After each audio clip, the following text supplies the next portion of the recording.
बागवानी का शौक किसे नहीं होता। हम लोग घर में पौधे इसलिए लगाते हैं कि हमारा घर उनकी फूलों की महक से महकता रहे और हमारे घर में सुख समृद्धि आए, शांति आए और पवित्रता का वास हो। तो आज हम बात करते हैं कि कौन से प्लांट्स हमारे घर के लिए शुभ हैं, कौन से पौधे हमारे घर में नहीं लगाने चाहिए ताकि उसमें किसी प्रकार की नेगेटिविटी हमारे घर में ना आए, और कौन से प्लांट्स वर्जित होते हैं।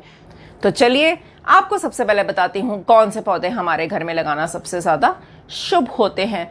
तुलसी, श्यामा तुलसी हो या नॉर्मल हरी तुलसी हो, दोनों ही प्रकार की तुलसी हमारे घर में बहुत ही ज़्यादा शुभ होती है। और एक छोटा सा टिप मैं आपको दे देती हूँ कि संध्या काल के समय अगर हम तुलसी जी पर दीपक लगाते हैं तो उससे हमारे घर में सुख समृद्धि और शांति का वास होता है। जैस्मिन, मैरीगोल्ड, मैरीगोल्ड होता है गेंदे का फूल जो हम भगवान को अर्पित करते हैं। रोज, जैस्मिन, लेवेंडर, स्नेक प्लांट, नीम का पेड़, नीम मीठा नीम हो या कड़वा हो, दोनों ही आपके घर के लिए शुभ होते हैं। जैस्मिन, हिबिस्कस, ये पौधे लगाना बहुत ही ज़्यादा शुभ होते हैं। एक छोटा सा चलिए टिप दे देती हूँ। हिबिस्कस का जो लाल फूल आता है वो शुक्रवार के दिन लक्ष्मी माँ को अर्पित कीजिए, लक्ष्मी माँ उससे प्रसन्न होती हैं। इन पौधों को आप बिना सोचे समझे कभी भी लगा सकते हैं। सनफ्लावर, जो भी हमारे पौधे जिनमें फूल आते हैं और खुशबू देते हैं वो आप कभी भी लगाइए तो वो बहुत ही ज़्यादा आपको शुभ फल देंगे और आपका जीवन देखिएगा उन फूलों की खुशबुओं की तरह भी महकना शुरू हो जाएगा। अब बात करते हैं कि कौन से प्लांट्स हमारे घर में नहीं होना चाहिए या कौन से पेड़ हमारे घर में नहीं लगाने चाहिए। उनको हम कहते हैं देवता या पूजनीय प्लांट्स या ट्रीज या पेड़ या पौधे। तो सबसे पहले पीपल का जो पेड़ होता है वैसे तो वो बहुत ही ज़्यादा शुभ होता है। एक इम्पॉर्टेंट टिप मैं आपको और देती हूँ। मान लीजिए आपके घर में कोई पितृदोष है तो अगर आप पीपल के पेड़ पर वीरवार या शनिवार के दिन अगर जल अर्पित करते हैं तो उससे भी पितृदोष दूर होता है। बड़ का पेड़ और केले का पेड़, केले का पेड़ तो बहुत ही ज़्यादा पूजनीय होता है। कहा जाता है उसमें विष्णु लक्ष्मी का वास होता है। बहुत सारे लोग थर्सडे वाले दिन फास्ट रखकर केले की पेड़ का पूजा भी करते हैं।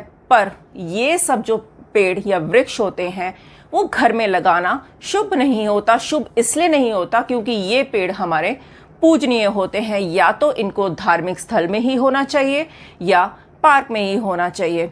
एक छोटा सा चलिए टिप मैं और दे देती हूँ। मान लीजिए आपके व्यवसाय में किसी प्रकार की दिक्कत आ रही है तो आप वीरवार के दिन केले के वृक्ष में जल देना शुरू कर दीजिए तो उससे भी आपके जीवन में ग्रोथ आने लगेगी।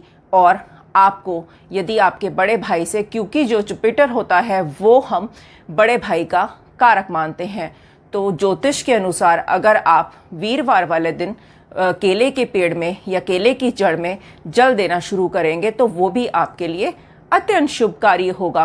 तो अब मैं जैसे आपको बता रही थी कि कौन से प्लांट्स हमारे घर में लगाना शुभ नहीं है तो वो मैं आपको बता देती हूँ। किसी भी प्रकार का कैक्टस जो कांटेदार पौधा होता है वो हमारे घर में नहीं होना चाहिए। या जो भी अगर आप देखेंगे प्लांट्स या पौधे जिनको आप तोड़ेंगे तो उसमें कई बार देखेंगे कोई लिक्विड द्रव या मिल्क टाइप कुछ निकलता है तो वो भी आपके लिए घर में शुभ नहीं होता। जैसे कि आक का पौधा जो होता है या रबड़ प्लांट होता है ये भी घर में हमें नहीं रखना चाहिए। और कौन से पौधे नहीं रखने चाहिए? बोनसाई। आजकल लोग कहते हैं कि फेंगशुई के अनुसार तो बोनसाई रखना बहुत ही ज़्यादा घर में शुभ होता है, लेकिन बोनसाई को हम कहते हैं, देखिए उसमें आपने देखा होगा कि वो बढ़ता नहीं है, ग्रोथ उसकी स्टेगनेंट है। तो मेरा मानना ये है कि अगर हम वो घर में रखते हैं तो उससे आपकी ग्रोथ कहीं ना कहीं स्टेगनेंट हो जाती है, तो मैं उसको शुभ घर में लगाना नहीं मानती।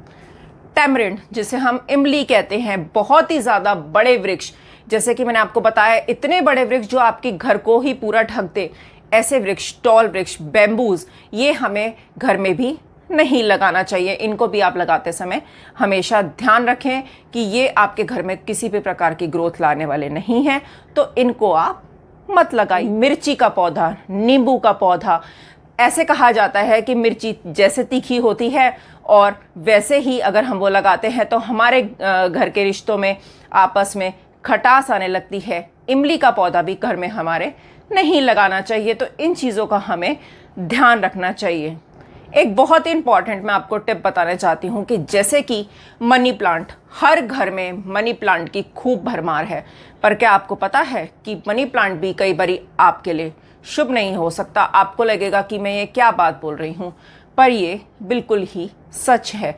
जो भी हमारे क्रीपर्स होते हैं, जिन्हें हम बेल वाले पौधे कहा जाता है, वो मनी प्लांट भी उनमें से एक होता है। अगर आपकी हॉरोस्कोप में मरकरी यानी कि बुध की पोजीशन ठीक नहीं है, यानी कि 7 से लेकर 12वें भाव तक अगर आपका बुध है, जिसे हम शुभ अवस्था में नहीं मानते, अगर आप क्रीपर्स या बेल वाले पौधे जैसे कि मनी प्लांट या चौड़े पत्ते वाले पौधे, बहुत बड़े बड़े जिनके चौड़े पत्ते होते हैं, अगर आप रखेंगे तो घर में कहीं ना कहीं आप देखेंगे कि आपके व्यापार में हानि होनी शुरू हो जाएगी। आपको ये बात बहुत अजीब लगेगी, पर इसका मतलब ये नहीं है कि आपने मनी प्लांट लगा दिया कि मनी प्लांट का नाम ही मनी प्लांट है तो आपके घर में मनी की वर्षा होने लगेगी। उल्टा वो आपको नुकसान देगा। तो हर दवाई हर किसी को सूट नहीं करती, हर पौधा हर किसी को सूट नहीं करता। तो आप सोच समझकर अपने घर में प्लांट्स लगाइए, उनसे भी बहुत ही ज़्यादा पॉजिटिव और नेगेटिव इम्पैक्ट हमारे लाइफ में आता है। एंड में मैं आपको एक टिप और देना चाहूँगी, जो हम घर में नकली फ्लावर्स, ड्राइड फ्लावर्स, सूखे हुए, या हमारे घर में पता नहीं कितने दिन तक फूल रखे रह जाते हैं, ऐसा आप घर में मत करिए। उनको आप जब भी फूल सूख जाएं, अगर आप असली फ्लावर्स लगाते हैं और सूख जाते हैं, तो उन्हें आप घर से बाहर कर दीजिए। या ड्राइड फ्लावर्स लगाना भी हम वास्तु के अनुसार शुभ नहीं मानते। या कुछ पौधे हमारे टूटे हुए होते हैं या गमले टूट जाते हैं या डाइंग फ्लावर्स होते हैं, तो इनको भी आप ध्यान रखिए। देखिए, पौधों की हम हमेशा बच्चों की तरह देखरेख करनी पड़ती है, तो इस प्रकार से उनकी देखभाल कीजिए कि जैसे उनमें से फूल आए और जो फूलों की खुशबू आए, वैसे ही आपका जीवन खुशबू से भर जाए और महकता रहे। एक चीज़ मैं आपको एंड में और क्लैरिफाई कर दूं, जैसे मैंने आपको बताया कि पूजा वाले पेड़ जैसे केले का, पीपल का, बड़ का हमें नहीं लगाना चाहिए, लेकिन तुलसी जी का पौधा हम घर में लगा सकते हैं। वो बहुत ही ज़्यादा पवित्र होता है, जो हमारे घर में शांति और पवित्रता लाता है। अब मैं आपको बहुत ही मोस्ट इंपॉर्टेंट टिप दे देती हूँ, क्योंकि वैसे आज हमारा उससे कोई कंसर्न नहीं है, लेकिन पौधों की बात चल रही है, तो मैं एक आपको ऐसा टिप देकर जाऊंगी कि आप कभी भी प्रैक्टिकल लाइफ में यूज़ करेंगे तो आप देखिएगा कि उससे कैसे चमत्कार होगा। तो सबसे जो इंपॉर्टेंट टिप है, मान लीजिए कुछ लोग होते हैं मकान बनाना चाहते हैं या उन्होंने प्लॉट लिया होता है, पर उनका मकान कुछ ना कुछ ऐसा होता है कि वो कभी भी घर बनाना स्टार्ट कर ही नहीं पाते, कुछ ना कुछ प्रॉब्लम होती है। तो एक जो मैंने आपको बताया, एक मोस्ट इंपॉर्टेंट टिप दे देती हूँ। गुरु पुष्य योग में अगर आप उस प्लॉट पर अनार का पेड़ लगाते हैं, तो आप, प्रैक्टिकल एक्सपीरियंस से बता रही हूँ मैं आपको, आप करके देख लीजिएगा, वो प्लॉट पे मकान बनना आपके लिए बहुत ही जल्दी शुरू हो जाएगा और बहुत ही ज़्यादा आपको शुभ फल देगा। और वास्तु से रिलेटेड अगर आप अपने घर के वास्तु के लिए या और किसी चीज़ की जानकारी के लिए, हॉरोस्कोप रीडिंग के लिए, या किसी जीवन से अन्य जुड़ी हुई समस्या से मुझसे मिलना चाहते हैं, तो आप कभी भी मुझसे संपर्क कर सकते हैं। आप सभी का बहुत बहुत धन्यवाद और नमस्कार।